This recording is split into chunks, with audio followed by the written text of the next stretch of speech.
ஒரு ஈ இருந்துச்சான். இது எங்கேயும் நான் சொல்லலை, இன்னைக்கு சொல்கிறேன். ஒரு ஈ இருந்துச்சான். அந்த ஈயினுடைய மம்மி அந்த ஈ கிட்ட சொல்லிச்சான், நீ எங்கே வேணாலும் போ, இந்த பளபளன்னு ஒரு காகிதம் இருக்கும், அந்த காகிதத்தில் மேலே மட்டும் உட்காராத. ஏன்னா உங்கள் வாப்பா அப்படி தான் செத்து போனார். உங்கள் அப்பா இருக்கார்ல, அவர் அதில் தான் செத்து போனார். நீ அங்கே மட்டும் உட்காராத. இது இப்படியே பயந்துக்கிட்டே இருந்துருச்சு. அந்த பளபளப்பு காகித பக்கத்தில் போவே இல்லை, அப்படியே இருந்திருக்குது. கொஞ்ச நாள் போக அம்மா போயிட்டு சேர்ந்துட்டாங்க.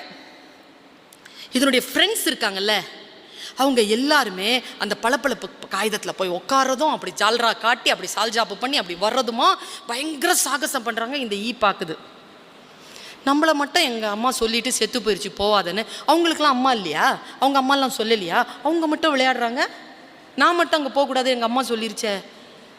அது அப்படி இப்படி போய் அதை வர்றது, அந்த ஃப்ரெண்ட்ஸ் வர்றது அவ்வளவு ஜாலி அதுக்கு.